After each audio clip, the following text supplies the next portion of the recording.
Mandan saharlar bezor deya kuylaydigan sevgi kuychisi xonanda Dilnoz Hakimova haqida qaynoqqina xushxabar. Assalomu alaykum. Siz bilan yangiliklar.uz kanalimizga obuna bo'ling va like bosishni unutmang.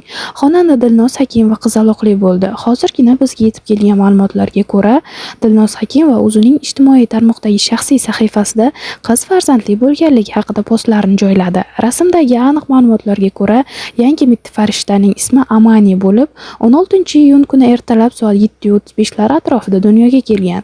Xonanda post ostiga "Xush keldingiz qizalog'im Amani, siz bizning eng katta orzuyimiz va Allohning eng go'zal ne'matisiz" deya izoh qoldirdi.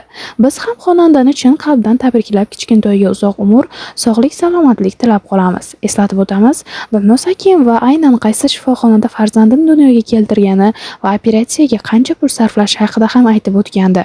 Bundan keyingi videoni tomosha qiling. Hozirda mashhur, yaqinda juda uzoq yillik sevgidan keyin turmushga chiqqan qo'shiqchi Dilnoz Hakimova haqida ijtimoiy tarmoqlarda turli videolar tarqaldi. Videolarda aytilishicha, Dilnoz Hakimova xususiylashtirilgan tug'ruq muassasalarida o'z farzandini dunyoga keltirdi. Ammo bizdagi aniq ma'lumotlarga ko'ra, san'atkor hozircha faqatgina bunday klinikalarni reklama qilmoqda.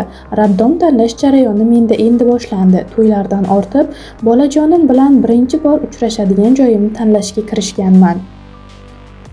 Va bizdagi ushbu lavhalarda ularning narxlari ham mavjud. Xonandaning fikricha, bu narxlarni har xil keraksiz oformleniya, bolaga qilinadigan marosimlarga pul sarflagandan ko'ra, sog'lom tug'ruq jarayoni uchun pul sarflash ma'qulroq. Hozircha tuqqanim yo'q, tug'sam albatta bu haqida xabar topasiz, deydi xonanda o'zining oxirgi so'zlarida. Marhamat, keyingi lavhalarda Dilnoz Hakimovaning surishtirgan tug'ruq jarayonini olib boradigan xususiy klinikalarning narxlari bilan tanishishingiz va Dilnoz Hakimovaning suratlarini tomosha qilishingiz mumkin. Bizda hozircha shu. Yangiliklar.uz kanaliga obuna bo'ling, shou biznes yangiliklaridan quruq qolib ketmang. Like bosing va qo'ng'iroq tugmasini bosib qo'yishni ham unutmang.